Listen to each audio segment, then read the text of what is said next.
It's with great pleasure I introduce in our series of AGL case studies, Red Sea International Airport in the Kingdom of Saudi Arabia. This is our 54th webinar in the series, and so I'd like to welcome you all, and I hope you enjoy learning about a very interesting airport in a very interesting environment, and a new build to that as well, which is very rare in this world. So today we have Stephen Pilgrim and Muhammad Maaz from Red Sea International Airport. I'm so delighted that you could spare the time and effort, because this is a big sacrifice to take time out to do this. The time taken to prepare and to put this together is really very much appreciated.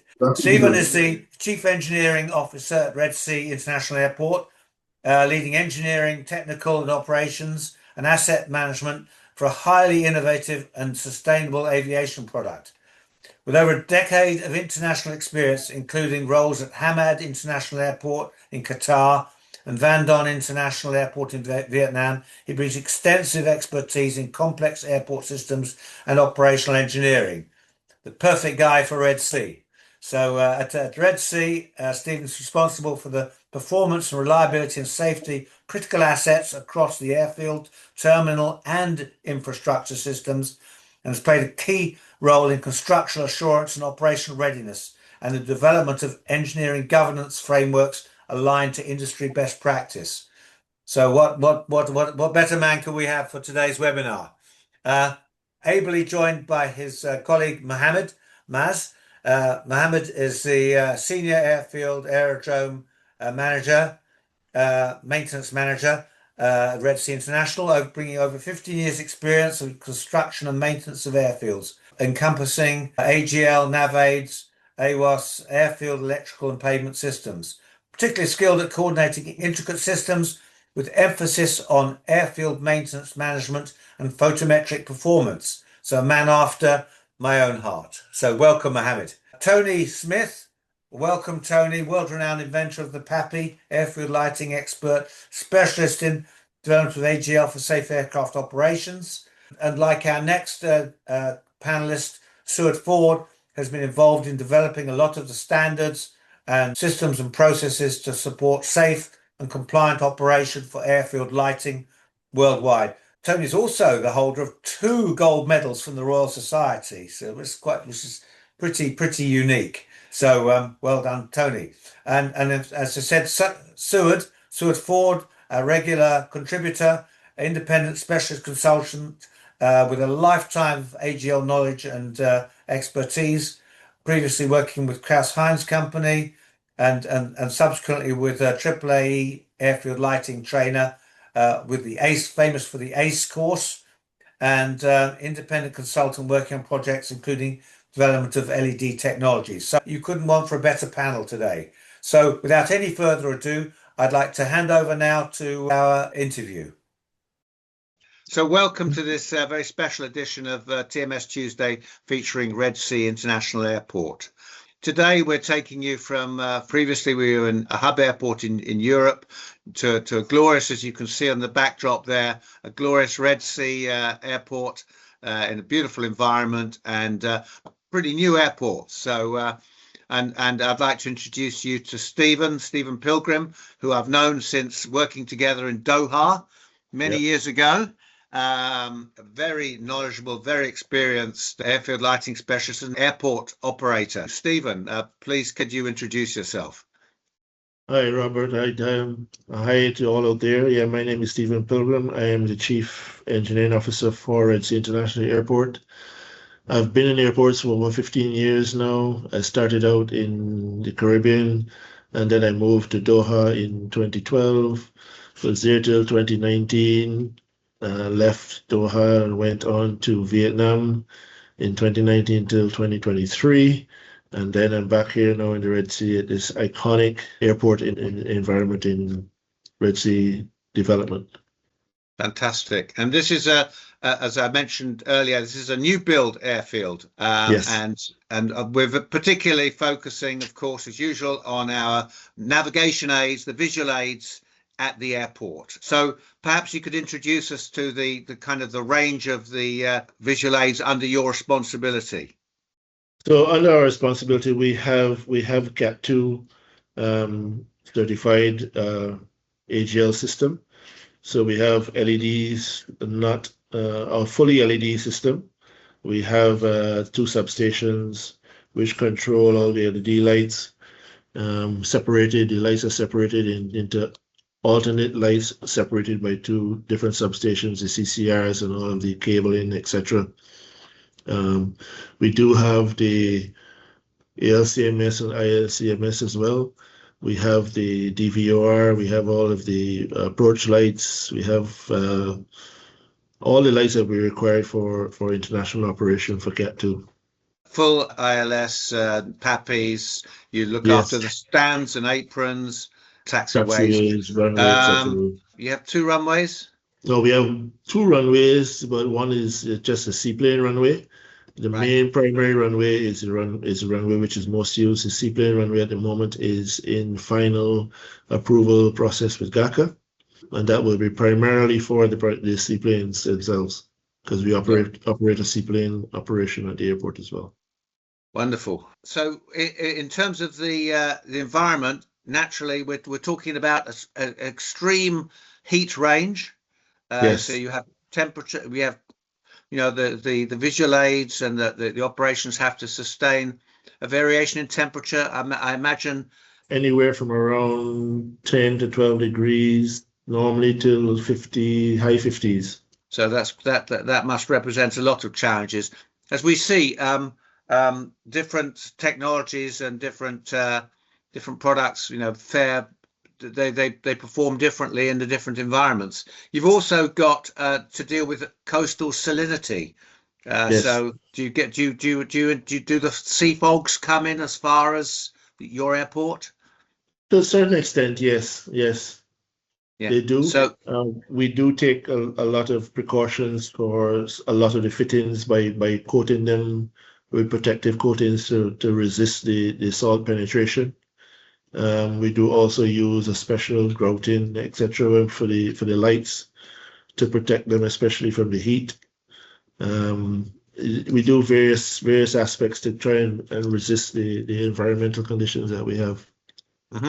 You've got combined with sand and dust ingress. Yes. I imagine, I recall when I was visiting there, just on the installation, you could see this. You could see the sand is getting it absolutely everywhere. Right. And I've been to some airports which actually approach the whole challenge by covering the entire airfield in concrete. But certainly when I was there, you didn't have that luxury. I mean, there's a constant battle keeping back the tide of the sand.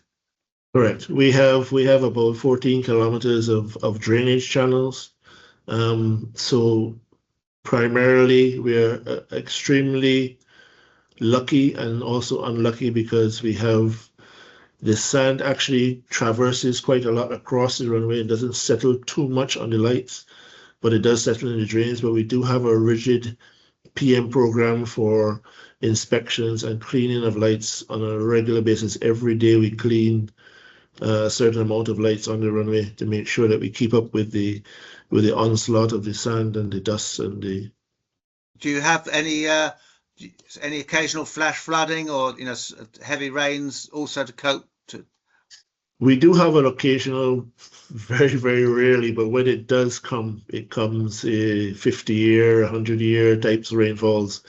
And we do have quite after the effect of the storm, we do have quite a rigid inspection to check all of the lights to see if there was any water damage, look and make sure we clean up all of the CCRs, if there was any ingress of moisture into the substations, which it very rarely hasn't happened yet. But we do also check all of the cable pits to make sure all the connections are correct, make sure all the wires are okay. And there's a constant rigid PM program that we go through just to keep on top of things. Right. But when it does come, it comes in heavy rain. So altogether, building a picture of a challenging environment, but very beautiful one, but challenging nonetheless. Very challenging, yes. And the demands of one main runway which needs to be kept open all of the time. So so a lot the kind of pressures that a lot of us out there face. You mentioned the light fittings. The cables are all pit and duct, or Yeah. Were you involved in the handover process personally? I was involved in the handover, the latter part of the handover process, between the construction contractor and ourselves. Yes, majority of the preliminary construction inspections was done by DAA itself, or Irish group. Yes. And then I was involved in the latter part, probably last 25 to 30% of the inspections that we did Right. prior to the full handover of the airfield. Yes. So, I mean, I don't know how familiar you are with these aspects of the construction assurance and handover readiness process. But as an airport, you want to make sure that you're good to go, that you're not inheriting unforeseen problems and issues. How did the quality assurance and handover process work from your perspective?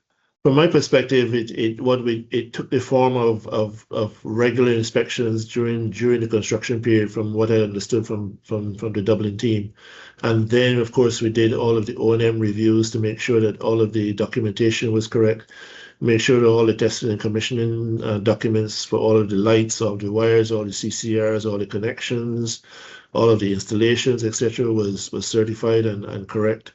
Then making sure the as-built drawings were checked and verified to make sure that the lights were in the correct locations. Then we did also the testing and commissioning, where we verified the computer turning on of the systems to make sure that everything was correctly identified and correctly mapped. And of course, then when we went through the testing and commissioning with GACA as well too, in terms of making sure that the lights were suitable and certified by GACA as well. Right. And within that handover, was training provided by all of the suppliers? Yes, training was provided by all the suppliers in terms of all of the different aspects, in terms of the wiring, in terms of the transformers, in terms of CTR. Everything was done. We also did a photometric survey to make sure all the lights were suitable and up to standard before we accepted the first handover. And then since then, of course, we go through the DLP period, which I think we still have a few months to go within the DLP period, where if there are any major failures, we do a full cause analysis inspection and review to make sure that we identify if it was just a factory fault or if it was some other extenuating circumstance that we need to map out and make sure we solve. So once we finish that DLP period, I think then we'll be finally on our own. But I think we've gone through that process now, where we've exhausted all of the inspections, all of the documentation, all the certifications, all of the various testing and commissioning, etc., of all the lights, of everything. Yeah, it's interesting for me because I mean most airports have been installed for a considerable period, and we're very used to working with established teams of engineers, electricians who've worked at those airports for forever in some cases, and to some extent the all of the documentation and stuff, it's more in the heads of the individuals. But here you've had to recruit a whole new team.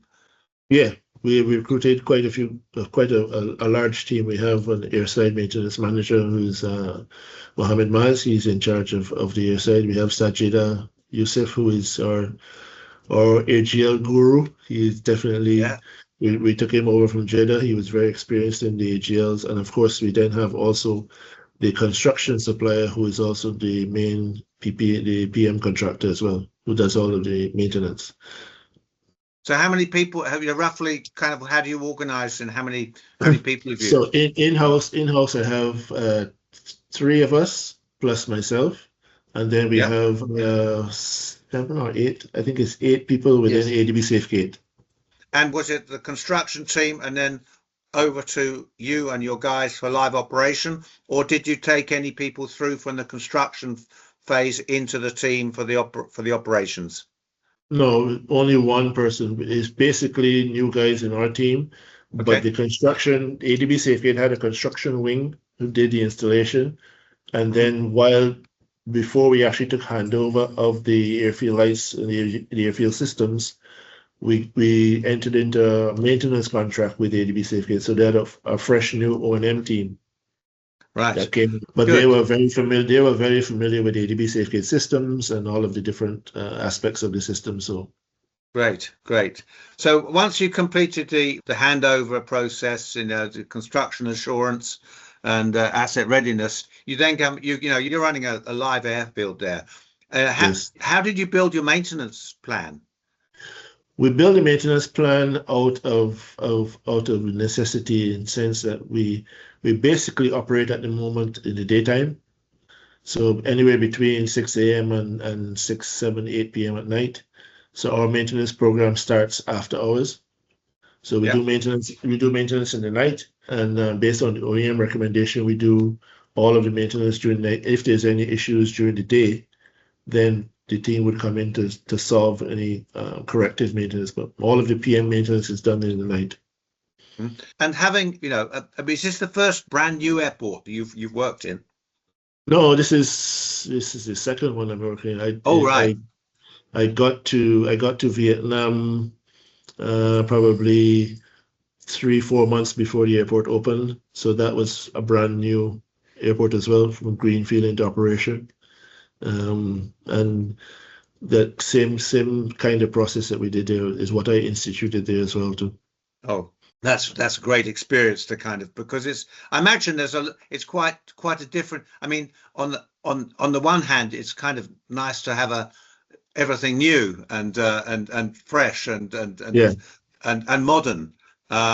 So you don't have a legacy of problems, as it were. Well, that's not always the case. That's the problem is, the typical bathtub curve. You always have the little niggling problems in the early stages before you settle into that nice sweet spot during the early to mid years, and then at the end you have the same kind of problems that you have at the end. So that typical bathtub curve is what we have seen here.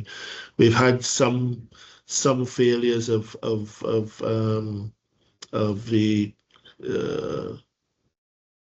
the resin and so on that holds the lights in. Very few, very few, but again, because of the heat.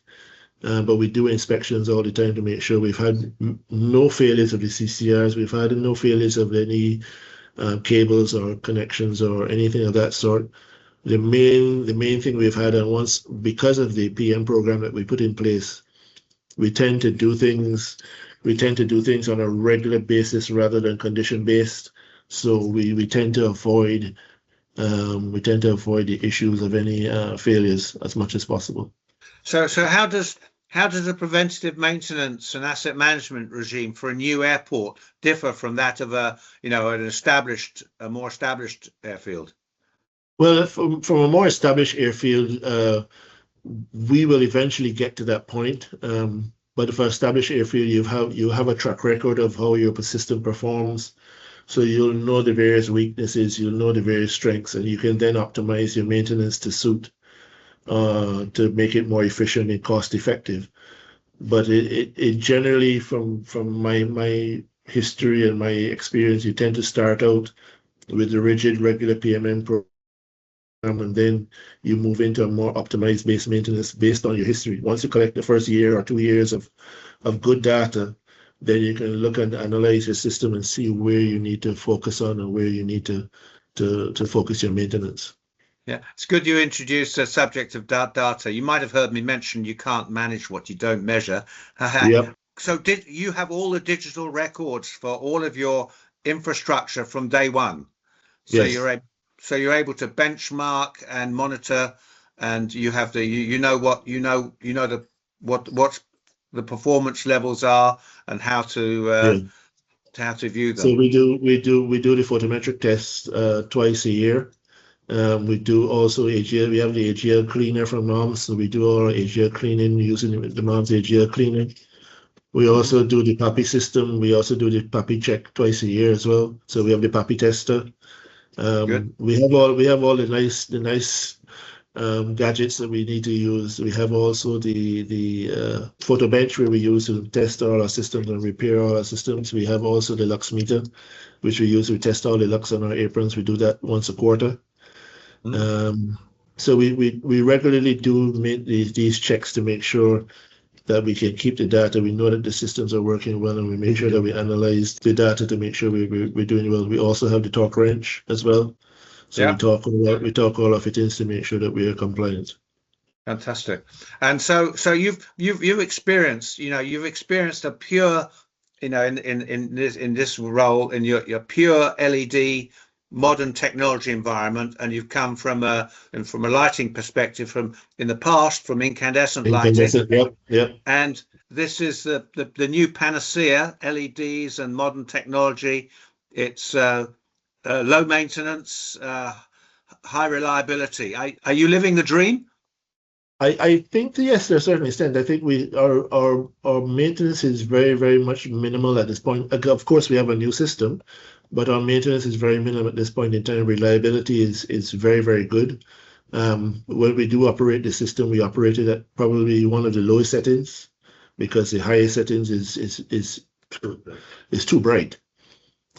So to increase the longevity of the system and the lights, we operate at the lowest possible level that we need to. But failure rate, I think, is pretty low. We don't have much failures of lights themselves. We do have, of course, the glass. The glasses tend to get scratched and so on because of the sand, and we do have a proper program to replace some of the lenses and so on. We only have 16 failures in 3 years so far. Well, that's really good. You don't have sapphire coating for the lenses? No. Right. There's certainly something that we should look into. Certain environments have found, particularly those with snow and ice. But I don't suppose you have many. You don't have much cause for wire brushes. Yeah. Ours is brushed by the sand. Yeah. What preventative measures can you take to try and keep the sand from filling up? From interfering with the light output. We do regular checks, so we do a regular check every evening. We do inspections in the morning. We do inspections during the day. We do inspections at night. We do probably 6 inspections or 8 inspections a day to check the lights. So if we do find anything that's could be a problem, we tend to put it on the tracker to make sure we do a corrective maintenance. We get the AGL clean out and we do the cleaning immediately. So we try to preempt any problems by doing as much regular inspection as we can. You can use the cleaner. I know you can blow that. You can as a blower, really, to blow away the sand. That's good. And you have a CMMS, so you have asset tracking software to help you manage this, where you store all the records and manage it all. Having come to this environment, what have you learned, from this process? Well, from this one, I've learned that the environment itself is manageable. It is definitely very hard on the equipment itself, but I think what we have learned is that with regular inspections and regular checks of the equipment that we use to clean, to photometric tests, to photo bench, etc., and then also the regular checks on the system itself. So we do CCR checks, we do cable in continuity checks, we do just to make sure everything is okay. We do physical inspections to see if there's any damage in the trunks, to make sure there's no breakage of the wires, etc. I think that is one of the key things we've learned, is that not to just rely on the fact that it's working, but to make these checks to make sure that we, for lack of a better word, double check and make sure everything is okay. That sounds very good. Every environment is different. Every airport has its different challenges. In terms of it's hard to separate sometimes the visual aids from the civils, because the civils are also coming under the extreme pressure of the temperature and the like. Has everything settled down there? Has been any challenges, particularly relating to the civils infrastructure? Civils infrastructure has had a few challenges, which we, of course, we're still in the DLP period as well. We've had minor cracks here and there on the pavement runways, but we've done repairs. Overall, I think the civils are stood up very, very well. The concrete parts, like the aprons and the turning pads at the end of the runways on the taxiway, has been stood up very, very well as well. We have found that we do have a one weak point in terms of the expansion joint sealant. It tends to, because of the heat, it tends to dry out very, very quickly. So the refresh rate and the rate at which we have to redo them is a little bit more than normal. But with the environment that we're in, that's to be expected. Right. When you took over the airfield, did you have an initial GACA audit? Did they did an Yes, initial check? We had a certification audit, which they came and they checked everything, and that was successful. We've had 3 audits since then. Okay. And then this it all passes okay. It's not an we issue. all passed. AGL has never been a problem. Right. AGL is one of the few areas which has been solid. Good. Well, that's what we like to hear. And just as a novel, not as a kind of a novel area, every airport. I mean, your pits, for example. Do you have sitting water in them, or is everything, you would imagine, completely dry? We do have the odd pit which has some water when we do have rain. And immediately, that's one of the checks. We do what we call seasonal maintenance. So, for instance, the AGL aspect we do after rains. We would do visual inspections of all the pits, and if they have water in them, remove it, because generally it's usually water that's from the rain seeping through maybe one of the joints or the covers by mistake. And we do preparation for winter, or preparation for rains, or preparation for summer, where we do maintenance specifically to prepare for that, to try and avoid it as much as possible. So we tend to do a lot of seasonal maintenance, what we call seasonal maintenance. Do you have any challenges from the local wildlife at all? We always have challenges from wildlife. We have lots of cats, and we have lots of birds, and we have lots of snakes. Not many found so far in the AGL, but we do have a few snakes around the patch. We do have a lot of birds. And we don't have much problems with them in terms of the AGL lights, but we do have problems with them in terms of sometimes the high mast lights, especially. I know everywhere we go around the world, we have something, and they could be the smallest creatures creeping into the lights, so the ants. Or it could be, I think we're talking to our colleagues in Sri Lanka, where we have we had an elephant problem, which is not many elephants around your area. No. Good. Well, I mean, these are the day-to-day challenges we face, and so it's we have to, this is the reality. So, and particularly with bird life, we all know the damage and the dangers associated with flocks of birds. So I guess you have bird scaring and this kind of thing. Well, we don't have so much bird scaring, but we do have a lot. We do have a very comprehensive bird trapping program. So we do a lot of trapping in terms of bird traps around the area, especially near the drains. Quite a few, as you know, in this climate, a lot of the substations and so on have a lot of HVAC systems which use a lot of air conditioning cooling. So you have the water comes out towards the drain. And then what you find is that we have a lot of attraction for birds, especially in a desert environment. So we do a lot of trapping around those particular areas. We do a lot of trapping areas where we have places where they can hide. So we tend to look for those areas, and then we put in meshing, or we put in bird spikes to make sure that we can keep them away. So in terms of your visual aids in particular, what sort of innovation have you brought to the airport? Have you noted in the context of this new airport? The visual aids are usually the same. The AGL lights and the nav aids and the approach lights and everything is basically the same. of course, we have the LED systems, but we have the Maximo Alice system. So we have integrated Alice into Maximo at the moment. Yeah. We have direct control of all of the PM program through the Maximo system. We have now in the process of introducing PDAs. So all of the maintenance team will have PDAs, so they'll be directly on site. They can access their work orders, do their work orders on site, and close them on site immediately. Okay. They can take photos of problems and raise CM work orders in the system as well.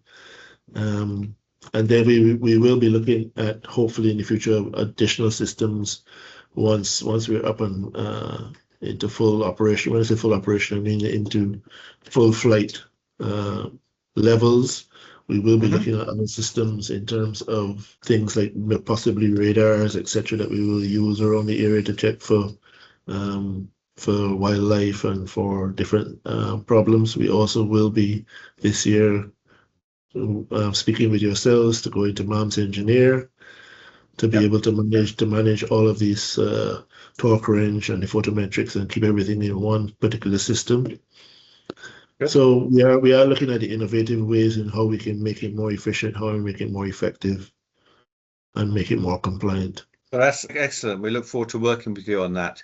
Sustainability, I know, is also never far off from the top of the list. What do you see in the modern world of a new airport? Where's the focus on sustainability?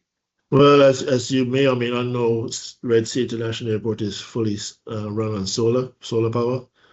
So from a sustainability aspect, we do pay great attention to sustainability. We look at sustainability in all aspects in terms of waste, in terms of energy, in terms of lighting. We use electric vehicles as much as we can on the air side. All of our GSE vehicles are electric.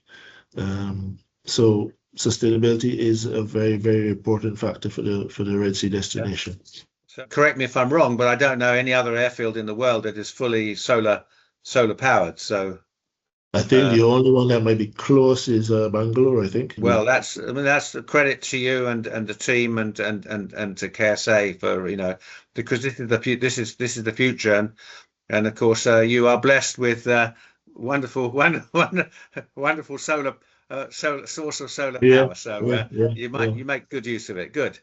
And then also you'll find when you do visit here in the night, you'll see that the overall theme of the airport is from a dark sky policy. So it's not as bright and as flashy as most airports. It's focused mainly on the operational areas and protecting the dark skies policy. Good. Well, that's just wonderful. Thank you for that. You've given us a very good picture of Red Sea International Airport. You've come from the beginnings and now ramping up operations and all in a sustainable solar, completely modern way. And it feels to me like a realization of the full potential of a modern airport going forward. So that's a great story, and I think one that'll be of interest to a lot of our airports who are moving in that direction, but from the basis of having having been built on the old technologies. So we're moving. So they're very much moving across. So I could expect there'll be a lot of questions relating to how do we do this, and what do we do differently in the future. So good. So I'll be watch very closely your story, because I think it's not. I think I'm not exaggerating. You could be considered pioneers in this field. So well done. Just as an experienced man in this field, for professionals entering the field of airfield lighting and visual aids, or even airfield operations, what advice would you give to these people coming into our industry? Very good question. Coming into this field, of course, I would tell them it is a very, very challenging field. It's not an easy field to get into. It is very specific and very unique in terms of the requirements, in terms of the knowledge you must have. in terms of the scope of what you're looking to take on. But with the technology available today and the equipment that you can use to help you to achieve what you need to achieve, it is a very satisfying field to get into.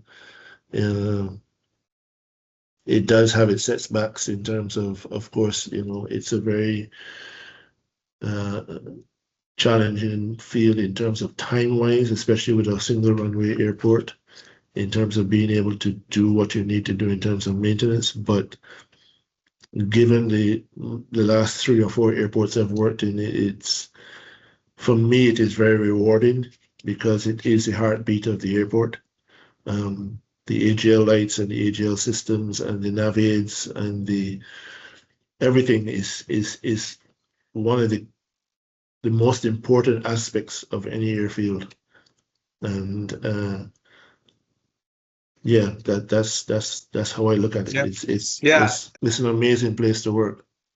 Yeah, and yes, and as you point out, the challenges of a as you have one main runway, and you have to that's a thing which is it's a great new modern runway, but it's also a single point of failure. So the pressure to keep that fully operational at all times is very demanding and requires a great deal of a great team, being very proactive.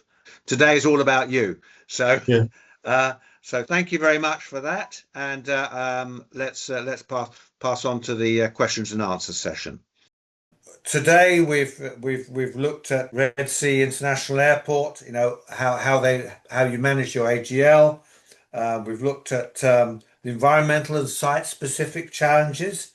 What materials and protection measures were specified for this new Greenfield site. We looked at from the construction handover readiness phase and how that was achieved into the in-service maintenance. So quite a comprehensive look at a very unique environment. So I'm sure you've got a lot of questions. First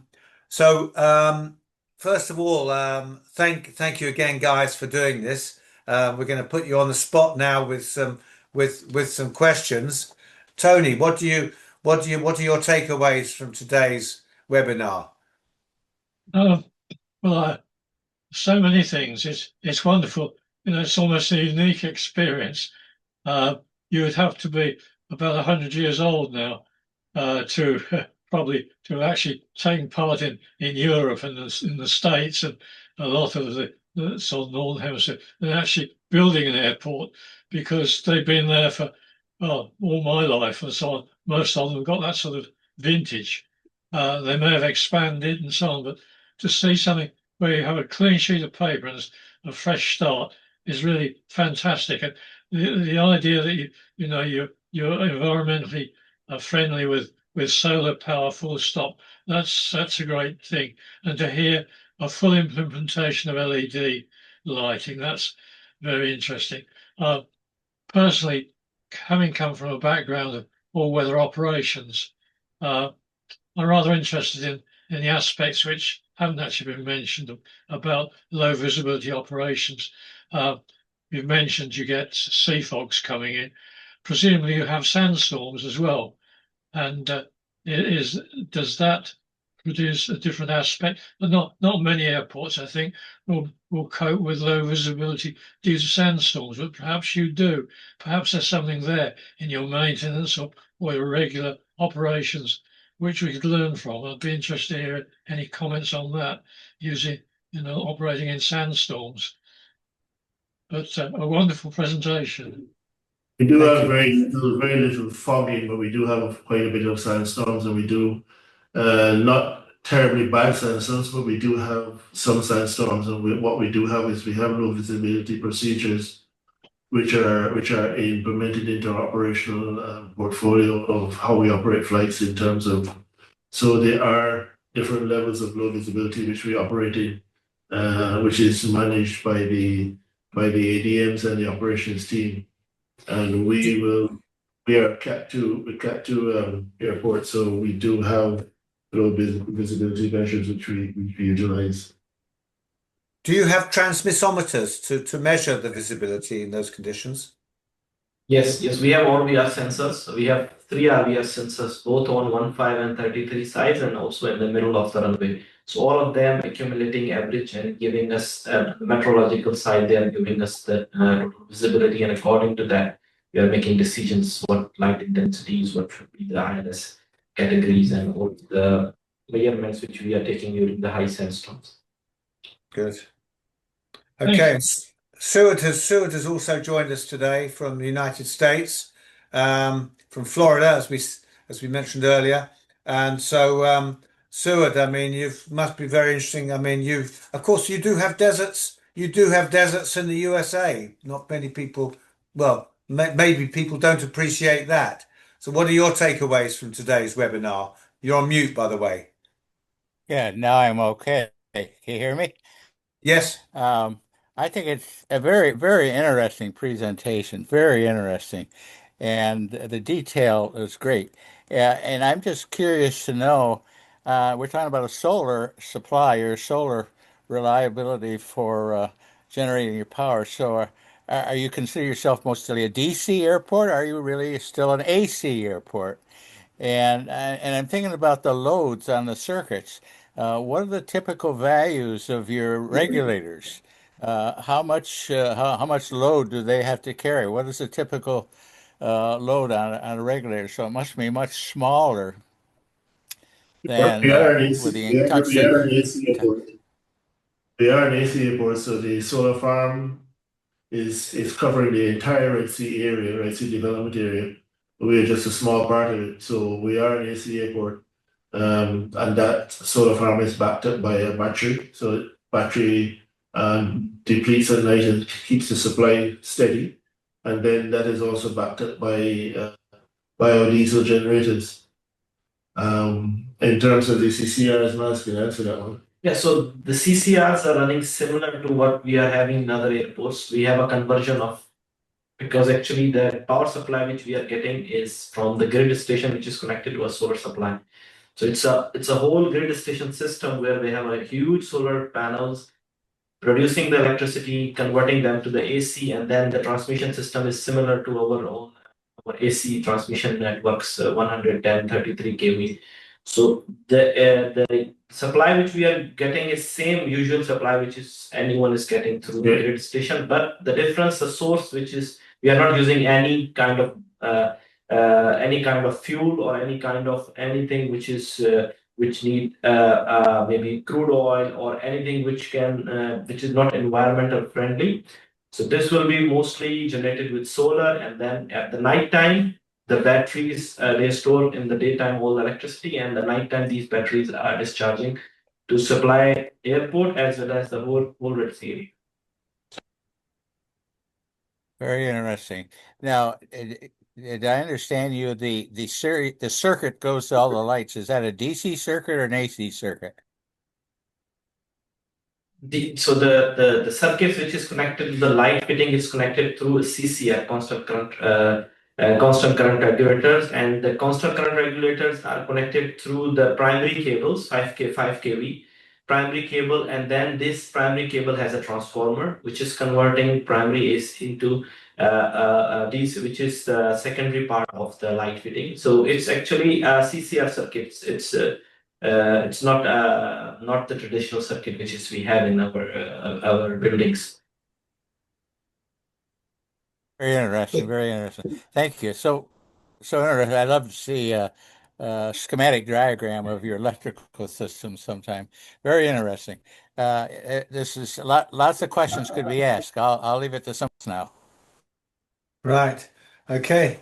So, first question here is in a new airport, what are the most common adjustments or changes required in the AGL systems after commissioning?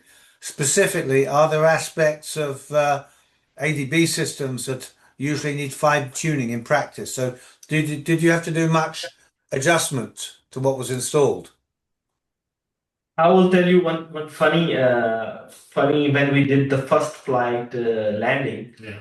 The brightness, the lights were very new, brand new ADB SafeGate lights, and these are very bright. So I still remember when we did the first landing, and it was a very VVIP, and the pilot especially told us, you have to reduce your lights. It's very bright. So the adjustment we have to done is to, because some of the lights are even more than 100%, because these are very brand new. We have to do some adjustment in terms of reducing the brightness at the full intensity levels. And as time goes by, the lights would automatically going to the level where we need at 100% intensity. So not much adjustment we have done in terms of other circuits and anything else, but it will be the only adjustment we did. We do every quarter, every 6 months, we do flight checks. So we do to recalibrate the puppies and make sure they're in the correct slope and angles. But we do also get a lot of feedback from the pilots in terms of the lights. So we have actually had to dial down the intensity of the lights, adjust it over time to make sure that we maintain enough light at night, but not too bright, and still enough during the day as well. Right. One of our regular participants, Peter Kesterton, has asked a very technical question, which we may want to feel free to defer it if you wish to give it more consideration. But I'll ask it because it's we see the impact of temperature on PAPI. This is concerning the impacts of the environment on the PAPI, and he asked, given the extremely high temperatures, how is the PAPI slope harmonized with what aircraft will actually fly when there's no ILS glide path and they're using altimeter-based approaches, with the temperature error that creates, and therefore may fly an actual slope of 3.6 degrees and become visual from a stabilized approach, seeing 3 or 4 whites on the PAPIs. That's okay. This is basically most particular to some of the airports, but we are not facing any kind of difference because our PAPI and ILS are both harmonized at 3 degrees. So we are providing both guidance to the pilots, visual guidance plus the instrument guidance to land at 3 degrees. And he's asking when there is no glide slope. So we have the glide slope, which is yeah. So it's already synchronized, and there is no much difference. That's why we are providing both of them. If pilot sees that any one of them are not as per the it will feel that maybe there is 3 white or maybe there is 3 red, but the instrument ILS is correct, showing him the correct, then he will be depending on the ILS. And we are not facing that much difference in terms of temperature. Due to the temperature, PAPI is not, because the quality of PAPI is really good, and it has the buffer, what we call, to adjust the temperature accordingly. Yeah. I remember testing the PAPIs when on the commissioning, but so you haven't had any, because the temperature is obviously it's quite extreme, and in terms of some of the technologies, it can have an effect. So no problems there. No complaints. I'll make a comment about. I think you were talking about joining PAPI from an approach angle which is greater than 3 degrees. This is not unique. It may be unusual. I mean, generally, you approach PAPI, much of the world, flying in the circuit at, say, 2,000 feet, flying level, and then joining the glide slope and descending. So you start with 4 reds and gradually get to 2 and 2 red and 2 white. But PAPI was originally something I devised for experimental purposes when we were looking at city centre airports and noise abatement. And we did some approaches where, in fact, we had PAPI set at 3 degrees for the final approach. But for the initial approach, we had PAPIs in the undershoot set at 6 degrees, and the aircraft was making a 6-degree approach until it intercepted the 3 degree and then transferred to that. And even more extreme, we sold in the early days equipment to NASA in the early days of the space shuttle, when the approaches then were being flown manually. Later they had autopilots, but the early approaches with the shuttle were manual. So the initial approach out of orbit was at 17 degrees. So the requirement was to make this sort of visual approach at 17 degrees and then intercept the PAPI from above, blend into a 3-degree approach for the final landing.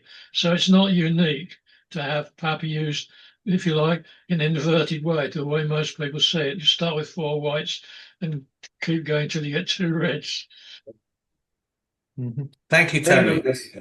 Very interesting question. So we've had a number of questions concerning the various products and technologies you're using at the airport, and I will put those through, and we'll feed those answers into the website. But one area I know in particular we could learn from is perhaps you mentioned the expansion joint sealant.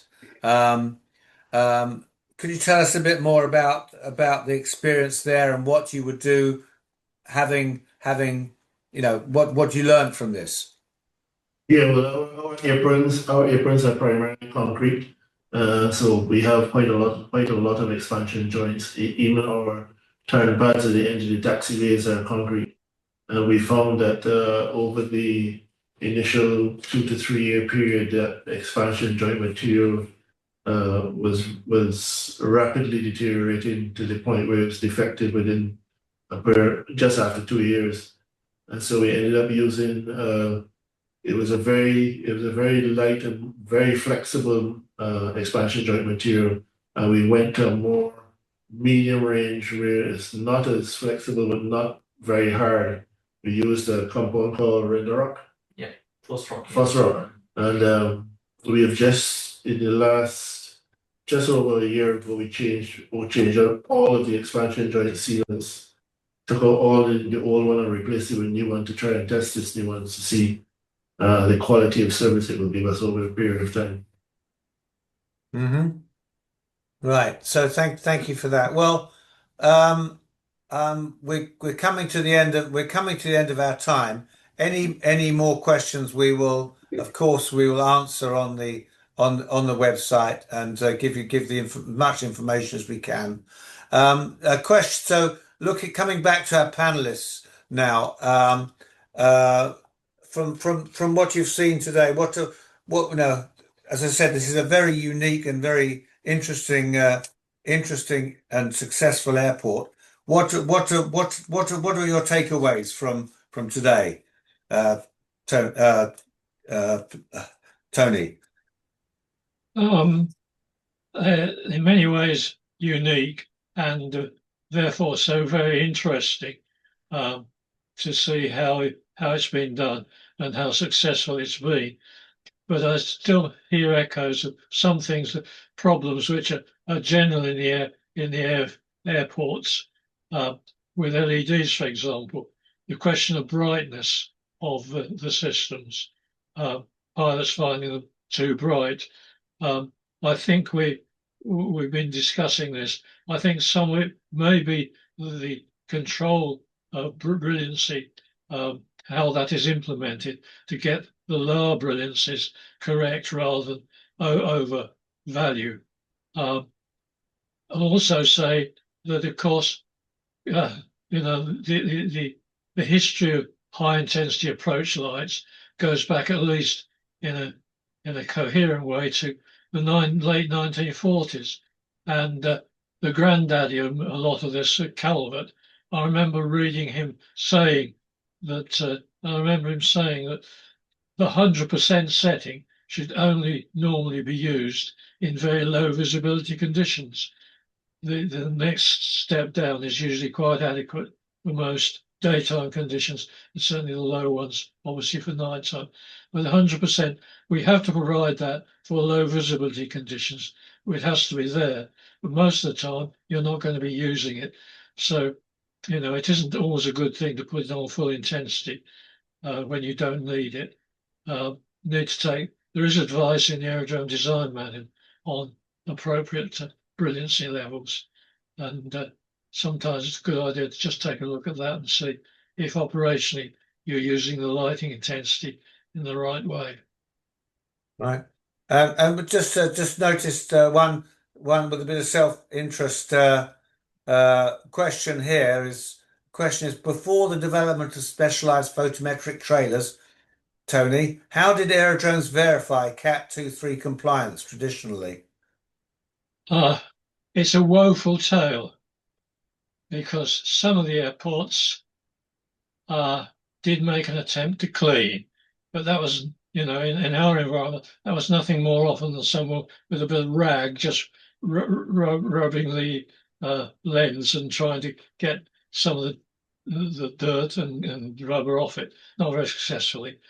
There was no photometric measurement, and in fact, the whole story starts, of course, as you know, Robert, when in the 70s with the introduction of 747 and Concorde operating at Heathrow, they were asked to look at the requirements for taxiway lighting, high intensity taxiway lighting, so they could operate into low visibilities. And in doing that, I looked at what was the actual output that's currently being used at airports. And I found both on the taxiways and on runways, which our Civil Aviation Authority were licensing and saying they were compliant. When I looked at it, they weren't compliant at all in terms of the primary things of certainly intensity. The only thing that flight testing enabled them to do was to look at the functionality of the brilliancy control. That was all that they could do. Flight testing is a misnomer. You can't do anything sensible with a flight test. You need to measure. You do need to measure. And I had a long discussion with the CAA. Eventually, we got the research in place, which eventually led to TMS. And in other states, similar things were being looked at. But, back in 50 years ago, the lighting was not really maintained to anything like a satisfactory level, if we're honest. And in fact, today it's still difficult in some places to get those standards actually adhered to.